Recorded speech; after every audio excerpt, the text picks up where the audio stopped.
వి gold trusted gold buyers. మీరు తాకట్టు పెట్టిన బంగారాన్ని విడిపించి ఈ రోజు ఉన్న మార్కెట్ ధరకు కొనబడును. అంటే నార్మల్గా ఒక డైలాగ్ అని ఉంటుంది కదా, ఇప్పుడు ఒక సినిమా అనగానే ఆ ట్రైలర్లో ఆ మూవీ టైటిల్కి సంబంధించిన ఒక డైలాగ్ కానీ లేకపోతే ఏదైనా ఒక చిన్న హింట్ అని వదులుతారు.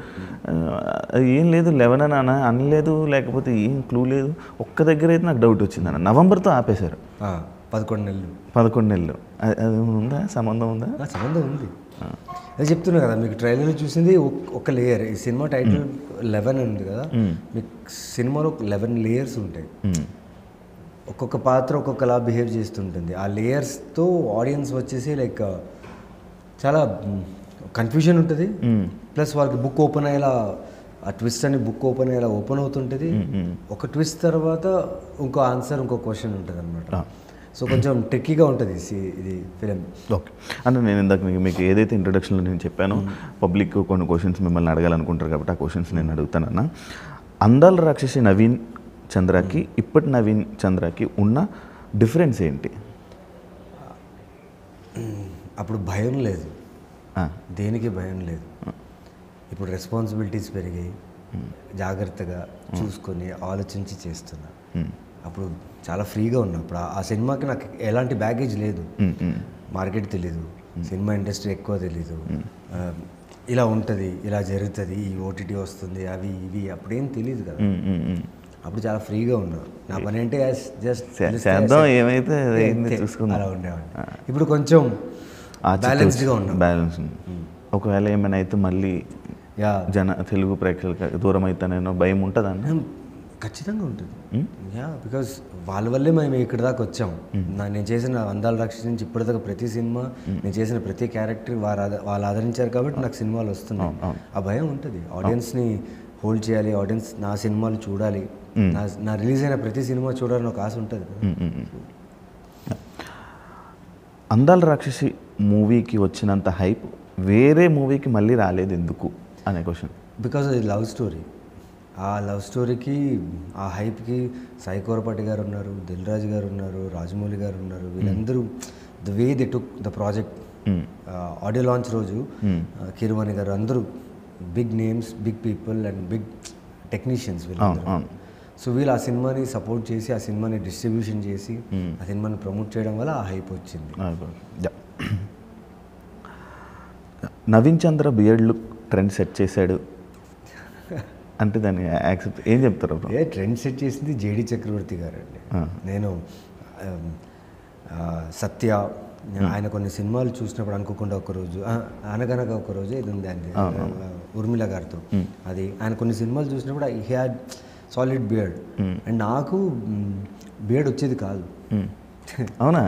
మా అమ్మగారికి జేడి చక్రవర్తి గారు అంటే చాలా ఇష్టం. ఓకే. సో ఎందుకు ఇష్టం అంటే ఆయన గడ్డం, జుట్టు, దానివల్ల. సో నాకు బియర్డ్ వచ్చేది కాదు. సో నేను కొన్ని మంత్స్ రివర్స్లో కొట్టేవాడిని. వస్తుందా అన్న? వచ్చింది, అలాగే వచ్చి అప్పటి నుంచి. అంటే నేను నార్మల్గా బయట చూసేవాడిని, అంటే మనకి ఎవరికైనా మేసం రాకపోయినా గడ్డం రాకపోయినా గీసుకుంటే నా ఫేస్ చాలా సాఫ్ట్ ఫేస్ ఉండేది అప్పుడు. అంటే బియర్డ్, గడ్డం అంతా వచ్చేది కాదు. అంటే ఇంకా సినిమాలోకి రావాలి, సో కొంచెమైనా ఉండాలి కదా. అప్పుడంతా స్టబుల్ బియర్డ్ చాలా ఫేమస్. అప్పుడు థిక్ బియర్డ్ అంతా ఉండదు. సో రివర్స్లో చేసి చేసి చేసి ఆ బియర్డ్ వచ్చింది. సో ఆ బియర్డ్ రివర్స్ చేసి ఒక 8-9 మంత్స్ తర్వాతే అనుకుంటా అందాల రాక్షసి నాకు వచ్చింది, బియర్డ్ పెరిగిన తర్వాత. ఫుల్ ఎవరైనా అమ్మాయిలు వచ్చి ప్రపోజ్ చేశారన్నా బియర్డ్ నచ్చి? ప్రపోజ్ చేయలేదు, బట్ కాంప్లిమెంట్స్ అయితే వచ్చాయి చాలా మంది. బియర్డ్ నీకు సూట్ అవుతుంది, బాగుంది అనేసి. మరి రగ్గడ్ లుక్ ఉన్నది. ఇప్పుడు ఉన్న అమ్మాయిలందరికీ రగ్గడ్ లుక్ అంటే చాలా ఇష్టం. నేను అందుకే పెంచినా కానీ ఎవరు రావట్లేదన్నా. ఇది యాక్చువల్లీ ఎలా అంటే ఒక్కొక్క టైంలో ఒక్కొక్కలా మారుతుండే. ఎవ్రీ 6 years 7 years ఒకసారి క్లీన్ షేవ్స్, బియర్డ్స్, మెన్ ఫ్యాషన్ మారుతూనే ఉంటుంది. అన్న మీలో ఉన్న ప్లస్ అండ్ మైనస్ ఏంటి? నాలో ఉన్న ప్లస్ నా పేషెన్స్, నాలో ఉన్న మైనస్ నా పేషెన్సే. కానీ కాదు, నాకు అలా ఉండదన్న. నీకు పేషెన్స్ తక్కువ, వెంటనే ఎవరికి ఇచ్చేస్తావు ఖర్చులకి కాదా? అలాంటి వాళ్ళు నా దగ్గర రారు కూడా. అంటే అలాంటి నా లైఫ్లో అలాంటివి ఏమి ఉండవు. లైక్ ఖర్చులకి ఎందుకు ఇస్తాను చెప్పండి? అవతల వ్యక్తి అలా బిహేవ్ చేశాడు, నువ్వు అంతేనేమో వదిలేసి వెళ్ళిపోతాను. కానీ అంటే నీ మూవీస్లో నీ స్టైల్ కానీ లేకపోతే ఆ క్యారెక్టరైజేషన్ ఏదైతే ఉందో సేమ్ బయట కూడా సేమ్? లేదు లేదు, ఛాన్స్ లేదు. అంటే quite opposite from the screen to outside. Okay, మీ ఫస్ట్ ఎవర్ కో యాక్టర్స్తో టచ్లో ఉన్నారా? ఉన్నారా? రోజు మాట్లాడతారా? రోజు మాట్లాడను, but like festival times, birthday times అలా ఉన్నప్పుడు మాట్లాడుతుంటారు. అదే ఇందాక మనం మాట్లాడారు, ప్రతి మూవీలో సైకో క్యారెక్టర్స్ మీకే ఎందుకు ఇస్తారు? బయట మీరు అలానే ఉంటారా ఏంటి? నేను ఎంచుకుంటా సైకో క్యారెక్టర్స్. ఎందుకు బ్రో? కొన్ని కథల్లో పర్ఫామ్ చేయడానికి స్కోప్ కావాలి, కొన్ని కథల్లో ఏం చేయడానికి ఉండదు కానీ అన్నీ ఉంటాయి. అందులో మనల్ని మనం చంపేసుకోవాలి, పర్ఫామ్ చేయడానికి స్కోప్ ఉండదు. ఇలాంటి క్యారెక్టర్స్లో అట్లీస్ట్ ఒక డ్రామా, ఒక ఎమోషన్ ఉంది, ఎక్కడి నుంచో ఒక యాక్టర్గా you can work on the character and do well. అక్కడి నుంచి ఒక అప్రిషియేషన్ తీసుకోవచ్చు. సో వచ్చిన క్యారెక్టర్స్లో ఏది బాగుంది, ఏది నాకు నెక్స్ట్ లెవెల్ వెళ్ళి ఇంకో సినిమా అవకాశం వస్తుంది, అట్ ద సేమ్ టైం ఆడియన్స్ని మళ్ళీ ఎలా ఎంగేజ్ చేస్తుందో అనేది చూస్తాం. అది సైకో అయినా ఏదైనా ట్రై చేస్తాం. నవీన్ చంద్ర లైఫ్లో అందాల రాక్షసి ఉందా లేదా? నవీన్ చంద్ర లైఫ్లో అందాల రాక్షసి ఉంది. అట్ ద సేమ్ టైం అందాల రాక్షసి ద్వారా ఒక చిన్న అందాల రాక్షసి కూడా వచ్చాడు. I'm married and my wife name is Orma. నాకు ఒక కొడుకు కూడా ఉన్నాడు అనమాట. 2 years అయింది ఇప్పుడే. కలర్స్వాతితో యువర్ బాండింగ్ ఈజ్ డిఫరెంట్ అని ఒక ఇది ఉంది. కలర్స్వాతి గురించి ఏం చెప్తారు? కలర్స్వాతి అంటే స్వాతి అనగా నాకు థాట్ వచ్చేది బ్రో. తను ఒక బ్రదర్ లాగా, ఒక సిస్టర్ లాగా, అన్నీ like she's everything, friend and everything. తను ఎలా అంటే ఒక బటర్ఫ్లై లాగా, అంటే అలా టకటకటకట కొట్టుకుంటే సడన్గా ఒక చోట కూర్చుంటే అలా ఆ హనీని ఎంజాయ్ చేస్తూ సైలెంట్గా ఉంటారు. తనకి ఎప్పుడు అవసరమో తను షీల్ ఫ్లై, లేదంటే she'll be calm at her place. And చాలా మంచి మనసు. She is a very good hearted human, very fragile hearted. అసలు తను మాట్లాడుతుంటేనే అర్థమైపోతుంటుంది, చాలా ఫ్రెజైల్గా ఉంటుంది. అంటే మనం ఏదైనా చెప్పాము, తను హర్ట్ అయినా అప్పటికప్పుడు చూపారు. దాని తర్వాత ఆలోచించి ఎందుకు ఇలా అనుకుంటున్నారో లేకపోతే ఎందుకు ఇలా అన్నారో అనే ఆలోచన తీసుకుని వాళ్ళు అంతేనేమో అని వదిలేస్తుంది అంతే. ఫస్ట్ తను సఫర్ అయ్యి తర్వాత త్రివిక్రమ్ గారితో, ఎన్టీఆర్ గారితో వర్క్ చేసిన మీకు మళ్ళీ స్ట్రాంగ్ క్యారెక్టర్ రాకపోవడానికి రీజన్? మళ్ళీ స్ట్రాంగ్ క్యారెక్టర్ రాకపోవడానికి రీజన్ అంటే కథలు వచ్చాయి, సినిమాలు వచ్చాయి, కానీ క్యారెక్టర్ స్ట్రాంగ్గా లేదు. సో క్యారెక్టర్ స్ట్రాంగ్గా లేకపోతే నేను చూస్ చేయట్లేదు. సో మీ క్వశ్చన్కి ఆన్సర్ అంటే నెక్స్ట్ కమింగ్ 1-2 monthsలో చాలా స్ట్రాంగెస్ట్ క్యారెక్టర్ చూస్తారు. చాలా స్ట్రాంగెస్ట్ క్యారెక్టర్ చూస్తారు, అంటే మీరు ఎక్స్పెక్ట్ కూడా చేయరు. గట్టి కంబ్యాక్ అంటే అది I can't explain now, when it comes out మీకు తెలుస్తుంది. నవీన్ చంద్ర బయట ఎక్కువ ఎందుకు కనిపించదు? ఎందుకంటే ఎప్పుడు షూటింగ్ చేస్తూనే ఉంటాడు. బిజీ. అంటే సిరీస్ చేస్తుంటా, వెబ్ ఫిల్మ్ చేస్తుంటా, ఫీచర్ ఫిల్మ్ చేస్తున్నా, ప్లస్ తమిళ్లో కూడా మూవీస్ చేస్తున్నా, క్యారెక్టర్ రోల్స్, విలన్ అన్నీ చేస్తున్నా. కాబట్టి ఆల్మోస్ట్ నేను ప్రతిరోజు ఆన్ సెట్సే ఉన్నా. వెన్ యూఆర్ లో, అంటే మీరు లోలో ఉన్నప్పుడు ఒక పర్సన్ మిమ్మల్ని కూల్ చేసేది లేకపోతే సెట్ చేసేది ఎవరు? అంటే నేను చాలా లోగా ఉన్నప్పుడు నా క్లోజెస్ట్ ఫ్రెండ్ వాసుదేవ్ రెడ్డి అని చెప్పి, ఈజ్ మై ఫ్రెండ్. లో ఉన్నాను చెప్పను ఆయనతో మాట్లాడటం, కానీ ఆయనతో మాట్లాడితే ఐఎమ్ లైక్ ఆటోమేటిక్గా నేను వాళ్ళకి కూడా అర్థమైపోద్ది. He knows me from years కాబట్టి నేను ఫోన్ చేశానంటే తనకు అర్థమైపోద్ది, ఓకే ఏమైంది అనేసి. నా కథలు, నా సినిమాలు ప్రతిదీ ఆయనకు చెప్తాను అనమాట సైన్ చేస్తే. So he's a very positive person for me in my life.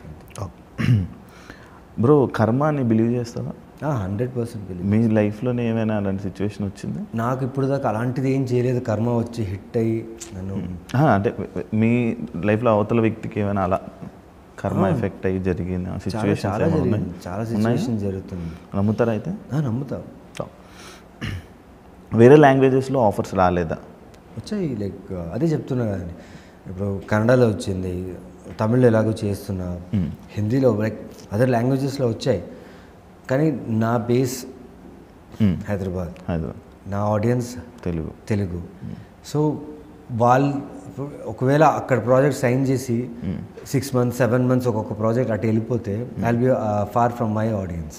So నాకు నా ఆడియన్స్ దగ్గర ఉండాలి, అవి అప్పుడప్పుడు చేయాలి, వచ్చేసి మళ్ళీ ఇక్కడే ఉండాలి అంతే. ఎప్పుడైనా గివప్ ఇవ్వాలనిపించలేదా? లేదు లేదు లేదు లేదు ఎప్పుడు అనిపించలేదు? లేదు, నేను ఫస్ట్ డే ఎప్పుడైతే యాక్టర్ అవ్వాలని చూస్ చేసుకున్న రోజు మా బళ్ళారి రైల్వే స్టేషన్లో 2000 పెట్టుకుని ఒక ప్యాసింజర్ ట్రైన్ ఎక్కా. ఆ రోజు అనుకున్నా ఇంకా గివప్ అనేది లేదని. అప్పటి నుంచి ఇప్పుడు దాకా గివప్ లేదు. ఎప్పుడైనా యాక్టింగ్ మీద కోర్సు అలాంటివి ఎప్పుడైనా? లేదు, చేయలేదు. జీవితం నేర్పించింది యాక్టింగ్ అంతే. అంతేగా ఎప్పుడు అలా ఎప్పుడు చేయలేదు. మీకు వచ్చిన కన్ఫ్యూజ్డ్ కాంప్లిమెంట్ ఏంటి? కన్ఫ్యూజ్డ్ అంటే అమ్ము సినిమా చేసేటప్పుడు చాలామంది హేట్ చేశారు నన్ను. వీ హేట్ యూ అంటే నాకు సినిమా రిలీజ్ అయిన ఫస్ట్ డే ఆ రోజు నైట్ నెక్స్ట్ డే మార్నింగ్ దాకా నాకు చాలామంది బింజ్ వాచ్ చేశారు. It's only 2 hours film. వరుసగా మెసేజ్లు, I hate you man, we will kill you, అది ఇది అని చెప్పేసి మెసేజ్ చేయి. బట్ దాని తర్వాత ఇంకో మెసేజ్ కింద, take it as a compliment అని. బికాజ్ ఆ క్యారెక్టర్ అలాంటి క్యారెక్టర్ అది. సో మిక్స్డ్గా ఉండేది. కోపడ్డారు నా మీద, అట్ ది సేమ్ టైం ఇలాంటి క్యారెక్టర్ యాక్సెప్ట్ చేసినందుకు వి అప్రిషియేటివ్ కూడా అన్నారు. సో అది కన్ఫ్యూజ్ అనిపించింది. ఓకే. మనసు బాగాలేనప్పుడు ఏం చేస్తారు? మనసు బాగాలేనప్పుడు రమణ మహర్షి గారి పుస్తకం తీసి ఇది అనుకున్నాను. అలవాట్లేదా? అలవాట్లేదు అసలు. ఇప్పుడు పార్టీస్కి వెళ్ళినా ఒక గ్లాస్ తీసుకుని అంత వాటర్ పోసుకొని జస్ట్ థమ్స్అప్ బ్యాచ్ అని అంటారు, అదే టోటలర్ అనుకోండి. అంటే ముందు తాగేవాడిని, ముందు almost 7-8 years back I used to have, but వదిలేసా, లైక్ టోటల్గా స్టాప్డ్. ఎవరికోసమైనా? లేదు, నా కోసమే వదిలేసా. ఎందుకంటే ఒక పాయింట్లో నాకు ఎక్కువ సినిమాలు ఉండేవి కావు. డిప్రెషన్ కాదు, ఫ్రస్ట్రేషన్, ఏదైనా ఒకటి జరుగుతుందా అవుతుందా అనే టైంలో కొందరిని కాంటాక్ట్ అవ్వాలి. కాంటాక్ట్స్ కోసం మనం బయట తిరిగేటప్పుడు ఈ అలవాట్లు ఉండాలి అంటారు. సో ఆ కాంటాక్ట్స్ కోసం బయట తిరిగినప్పుడు ఈ అలవాటు అయింది. తర్వాత నేను అక్కడి నుంచి వచ్చింది ఇది చేయడానికి కాదనేసి ఒక్కసారి ఆపేశారు. యాక్చువల్లీ ఆపడం రావాలి ఏదైనా. అవును, మనకేం కావాలి అని తెలుసుకుంటే ఏదైనా ఆపేస్తా. నేను కూడా ఆపేశాను. మెంటల్ స్ట్రెస్ని ఎలా హ్యాండిల్ చేస్తారు? మెంటల్ స్ట్రెస్ అది ఒక్కసారికి రాదు, లేదంటే ఇమ్మీడియట్గా క్లియర్ అవ్వదు. మన మీద మనకు డిసిప్లిన్ ఉండాలి. మన బాడీ మైండ్ సోల్ని కనెక్ట్ చేసుకునేంత డిసిప్లిన్ మనకు ఉంటే స్ట్రెస్ అనే ఒక విషయం దగ్గర కూడా రాదు. దానికి you need to practice many things. చాలామంది మెడిటేషన్ అంటారు, వర్కౌట్ అంటారు. ఫుడ్ విషయంలో అంటే యాజ్ అ మనిషిగా మనం ఏం చూస్తామో అదే అవుతాం. మనం ఏం చూస్తుంటాం ప్రపంచంలో అదే అవుతాం. సో అది మన మీద డిపెండ్ ఉంది. Mental health is all depends on you. No one can disturb you unless you disturb yourself. అంతే. అంతే. ఏదైనా ఒక మూవీకి నో అని చెప్పి తర్వాత రిగ్రెట్ ఫీల్ అయ్యారా? రిగ్రెట్ ఫీల్ అవ్వలేదు, కానీ నో అని చెప్పాల్సి వచ్చింది. ఎందుకంటే డేట్స్ లేక, లుక్, క్యారెక్టర్ లుక్, వేరే ఒక సినిమాకి లుక్ కమిట్ అయి ఉంటాం. ఇప్పుడు సడన్గా వాళ్ళు ఈ రోల్కి ఈ క్యారెక్టర్కి నేనే పర్ఫెక్ట్ ఉంటానని ప్రెషర్ చేసేటప్పుడు కుదరదంటే వాళ్ళని డిచ్ చేసి, అంటే వాళ్ళ లుక్ని మార్చి ఏదో మేనేజ్ చేసి, ఏ సినిమా అయినా సినిమానే. సో లుక్లు మేనేజ్ చేయడం, డేట్స్ అవన్నీ చేయడం నా వల్ల కాదు. అప్పటికి ప్రయత్నిస్తుంటా, కాకపోతే that is not right. So Naveen Chandra ఏదైనా ఒక మూవీ చేసి దాని తర్వాత అది అనవసరంగా చేశానే అనే ఫీల్ అయిన మూవీ ఏదైనా ఉందా? లేదండి, ఇప్పుడు లేదు. ఎందుకంటే డిసైడ్ చేసింది నేను, చూస్ చేసింది నేను. ఇప్పుడు అవతల ఎగ్జిక్యూషన్ ప్రాబ్లం వచ్చింది అనుకోండి, అది నేనేం చేయలేదు. నేను ఇచ్చిన డేట్స్కి, వాళ్ళు ఇచ్చిన నాకు రెమ్యునరేషన్కి, నాకు మొత్తం ఇచ్చిన లగ్జరీ ఏదైతే ఉందో షూట్లో, దానికి 100% వాల్యూడ్ వర్క్ నేను ఇస్తాను. ఆన్ టైం వెళ్తా, ఆన్ టైం బయటకు వస్తా. నా వల్ల ఎలాంటి ఇబ్బంది ఉండదు. నేను ఎవరిని ప్రెషర్ పెట్టాను. నాకు ఇచ్చిన వర్క్ నేను చేస్తా. ఎస్, సమ్టైమ్స్ నచ్చకపోతే నచ్చలేదంటే నేను చెప్తా, కానీ హార్ష్ వేలో చెప్పను. బికాస్ అది వాళ్ళ ప్రోడక్ట్, వాళ్ళు డిసైడ్ చేసుకుని చేసింది. వాళ్ళ ఎగ్జిక్యూషన్ ప్రాబ్లం ఉందనుకోండి, అప్పుడు నేనేం చేయలేను. I will do my best. అయినా ఆ దాంట్లో కూడా I will do my work right, అంతే. నవీన్ చంద్ర ఎప్పుడు ఎందుకు సెలబ్రిటీలో ఫీల్ అవ్వడం? సెలబ్రిటీలో ఫీల్ అవ్వడం అంటే తెలీదు. లైక్ నాకు వచ్చే క్యారెక్టర్స్, నాకు వచ్చిన సినిమాకి అప్రిషియేషన్ సూపర్గా ఉంది. నేను బయట వెళ్ళినప్పుడు అంతా నేను మోస్ట్లీ మీరు చెప్పినట్టు క్లబ్స్ గిబ్స్ వెళ్ళను. కాకపోతే నేను నా సూపర్ మార్కెట్కి నేనే వెళ్తాను. నా మిల్క్ ప్యాకెట్, నా మెడిసిన్స్ ఏదన్నా నేను, మా బాయ్ ఉంటాడు, మేము కలిసి మా ఫ్యామిలీ వెళ్ళి వెజిటేబుల్స్ ఏదైనా మేమే కొంటాం. అక్కడ వెళ్ళినప్పుడల్లా ప్రతి ఒక్కరు లైక్ నా పేరు గుర్తులేదు, నా పేరు తెలియదు చాలామంది ఆడియన్స్కి, నా క్యారెక్టర్స్ గుర్తుంటాయి. సో నా ఫిలిమ్స్ గుర్తుంటాయి. నా ఫిలిం పేరు సార్, ఆ ఫిలింలో మీరు చాలా బాగా చేశారు సార్, ఈ ఫిలింలో చాలా, అంతకంటే ఇంకేం కావాలండి. నా ఫిలిం పేరు గుర్తుపెట్టుకుంటే చాలు కదా. నేనేం ఫీల్ అవ్వరా బ్రో, నానేమో ఎందుకు గుర్తుపట్టలేదు అని నా పేరు తెలిసేలా చెయ్యాలి అని చెప్పి? నా పేరు కంటే నేను చేసిన సినిమాలు గుర్తుండడం పెద్ద విషయం నాకు. మన పేరు కూడా ఉండిపోతే ఒక బ్రాండ్ కదన్న, అలా అది మన పేరు ఇలా ఆటోమేటిక్ క్రియేట్ అవుతుంది. మనం మంచి వర్క్ చేస్తుంటే ఆటోమేటిక్గా అది క్రియేట్ అవుతుంటుంది. అన్న 11 మూవీ మెయిన్గా సెలెక్ట్ చేయడానికి రీజన్ ఏమైనా ఉందా, గట్టి కారణం ఏమైనా ఉందా? అంటే ఈ సినిమా ఎప్పుడైతే డైరెక్టర్ వచ్చి కథ చెప్పారో ఆ టైంలో నేను చాలా చాలా హెక్టిక్ షూట్స్లో ఉన్నా. దాని తర్వాత కూడా సినిమాలు ఉన్నాయి, ఎందుకో ఇది వినాలనిపించింది తెలియదు. విన్న తర్వాత వెంటనే ఓకే చేసి దాని తర్వాత చేయాల్సిన సినిమాల్ని కొంచెం పుష్ చేసి ఈ సినిమా ఎలాగైనా చేయాలి, మిస్ చేయకూడదు. బికాజ్ మెయిన్లీ నాకు డైరెక్టర్ అండ్ ప్రొడక్షన్ మీద చాలా నమ్మకం. ఈ ప్రొడక్షన్ వచ్చేసి ఆల్మోస్ట్ 2 ఫిల్మ్స్ చేశారు, critically acclaimed very good films. Sembi అని ఒక ఫిలిం చేశారు కోవేసర్ల గారితో, అండ్ సెల నేరంగల్ సెనమలిదంగల్ అని తమిళ్లో చేశారు. ఓకే. అండ్ మెయిన్గా ఏంటంటే డైరెక్టర్ లైక్ ఆయన కథ చెప్పేటప్పుడే నాకు అనిపించింది, అంటే కథ ఇంకా పూర్తిగా ఫినిష్ చేయలేదు, తను చెప్పేటప్పుడు అనిపించింది ఇదేదో సూపర్గా ఉందిరా, ఇంట్రెస్టింగ్గా ఉందిరా, ఇదేదో వర్కౌట్ అయ్యేలా ఉందిరా అనుకుంటూనే వింటున్నా. సో బట్ ఇది సాలిడ్ స్ట్రాంగ్ ఫిలిం అవుతుంది నా కెరియర్కి, అంత గట్టి నమ్మకం నాకు. బికాజ్ నేను ఇంతకుముందు నా సినిమాలన్నీ కొన్ని ఓటీటీలో రిలీజ్ అయ్యాయి, ఓటీటీలో all went well. I think చాలా రోజుల తర్వాత మళ్ళీ ఒక ప్రాపర్ సోలో రిలీజ్, ఒక స్ట్రాంగ్ కంటెంట్తో వస్తున్నా. నేను చాలా కాన్ఫిడెంట్ ఇంకా ఈ సినిమా మీద. బోత్ లాంగ్వేజెస్లో it will do really good. Bro ఇంకొకటి ఒక క్వశ్చన్ బ్రో, ఏ డైరెక్టర్ అయినా నార్మల్గా ఏ డైరెక్టర్ అయినా కథలో నా దగ్గర ఒక స్టోరీ ఉంది అని, అంటే నేను డైరెక్టర్ అవ్వాలని కోరుకున్న వాళ్ళు చాలామంది వస్తూ ఉంటారు కదా, అలా ఏ డైరెక్టర్కైనా మీరు టైం ఇస్తారా అన్న స్టోరీ వినడానికి? మ్యాక్సిమం నేనేంటంటే నా ప్రాబ్లము ఫోన్స్తో చాలా దూరం ఉంటా. అది ప్రాబ్లం అంటారా తెలియదు నాకు. ఆ ప్రాబ్లం కాదు సార్, మంచిది అన్న నిజం. సో ఫోన్స్ కొంచెం ప్రశాంతంగా ఉంటుంది లైఫ్. సో మెయిన్గా నాకేంటంటే ఇప్పుడు చాలామంది డైరెక్టర్స్ పిచ్ డెక్ మీద ఆధారపడిపోయారు, ఏఐస్ మీద ఆధారపడిపోయారు. అంటే ఒక యాక్టర్కి కథ చెప్పాలన్నప్పుడు ఒక నరేషన్ ఉంటుంది, లేకపోతే ఒక సినాప్సిస్ లైన్లో పంపిస్తారు. ఇప్పుడు ఏం చేస్తున్నారంటే పిచ్ డెక్ రూపంలో లైక్ ఏఐతో బ్యూటిఫుల్గా ఉంటుంది, ఫ్రేమ్స్ నుంచి, రైటింగ్ నుంచి, ఆ ఇంగ్లీష్ వర్డ్స్ నుంచి ఎంత క్లీన్గా డిస్క్రైబ్ చేసి రాసి ఉంటారు. అది చూసినప్పుడే అనిపించేస్తుంది తనది కాదు, తన థాట్ కాదు, తన రైటింగ్ కాదు, తను ఇంకో హెల్ప్ తీసుకుని దాన్ని ఇంకా బాగా బిల్డ్ చేశాడు. That is not wrong. But ఆ పిచ్ డెక్ చూసిన తర్వాత కథ వినేటప్పుడు డిసప్పాయింట్ అయిపోతా. లైక్ చూపించడం ఒకటి ఉంటుంది, నరేషన్ చేసేటప్పుడు ఇంకోటి ఉంటుంది అన్నమాట. అలాంటి ఫీల్ అవుతూ ఉంటుంది. నేను దిస్ ఆర్ దట్ అని చెప్పి కొన్ని పేర్లు చెప్తా, ఆ పేర్లు చెప్పండి. రాహుల్, లావణ్య త్రిపాఠి. అర్థం దిస్ ఆర్ దట్ అంటే ఇదే నేను చెప్పే 2 నేమ్లో ఇది కానీ ఆ నేమ్ కానీ రెండిట్లో ఒక నేమ్ సెలెక్ట్ చేసుకోవాలి. రాహుల్, లావణ్య త్రిపాఠి. లావణ్య. పిల్లలకి పేర్లు పెడతారు రోజు, సెలబ్రిటీస్ సగం పేర్లు. ఇద్దరు నాకు చాలా ఇష్టమైన వాళ్ళు, నేను వాళ్ళతో ఎక్స్ప్రెస్ చేయను, లేకపోతే అందుకే బ్రో ఇది దిస్ ఆర్ దట్ అంటే అంతే ఇలానే ఉంటుంది. అదే ఒక నేమ్. సరే Lavanya. Okay. Lavanya Tripathi. Colours Swathi. Colour Swathi. Okay. Colour Swathi, Trivikram గారు. స్వాతి. ఓకే, నేను త్రివిక్రమ్ అంటారు ఏమనుకో. ఓకే. త్రివిక్రమ్ సార్ నా డైరెక్టర్, అంటే ఆయనతో అంత అంటే బాగా మాట్లాడుతాను, బట్ అంత చనువు లేదు స్వాతి దగ్గర ఉన్నంత చనువు ఆయన దగ్గర ఉండదు. ఓకే. కలర్ స్వాతి, ఎన్టీఆర్ గారు. స్వాతి. కలర్ స్వాతి, బాలయ్య గారు. బాలయ్య గారు. జై బాలయ్య. బాలయ్య గారు, చిరంజీవి గారు.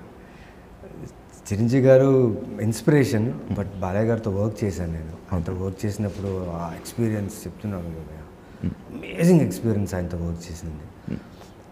ఆ సినిమా చేసిన తర్వాత నేను ఎక్కడో నాలో ఒక చైల్డ్, నేను చాలా రెస్పాన్సిబుల్గా చాలా ఫోకస్డ్గా ఉండే వ్యక్తి, నేను సింపుల్గా కామ్గా ఉంటాను. బట్ ఆయన్ని చూసిన తర్వాత నేనెందుకు ఇలా ఉండకూడదు, నేను సెట్స్లో కొంచెం సరదాగా ప్రొఫెషనల్గా అన్ని రకాలుగా ఉండొచ్చు కదా అని. ఆయన is a child from heart అంటారు కదా, అది నిజంగా చూసేటప్పుడు అనిపిస్తుంది మనం కూడా ఇలా ఉంటే ఈ స్ట్రెస్ గిస్సు అలాంటివి ఏ దగ్గర రావు. ఆయన చూస్తే కూడా స్ట్రెస్ పోతుంది నిజంగా. అవును, వెరీ గుడ్, అంటే ఎనర్జీ బూస్టర్ అనొచ్చు ఆన్ సెట్. బ్రో, 11 మూవీ ఎందుకు చూడాలి అని అడిగితే ఏం చెప్తారు ఫైనల్గా? ఈ మధ్యకాలంలో ఇలాంటి ఒక థ్రిల్లర్ మీరు ఖచ్చితంగా చూస్తుంటారు, దట్ టు ఆన్ స్క్రీన్. చాలామంది థ్రిల్లర్స్ అంటే ఓకే ఓటీటీలో చూసేయచ్చు, సిరీస్ ఉన్నాయి, చాలా థ్రిల్లర్స్ ఆప్షన్, ఇది కూడా వన్ ఆఫ్ ద థ్రిల్లర్ అనొచ్చు.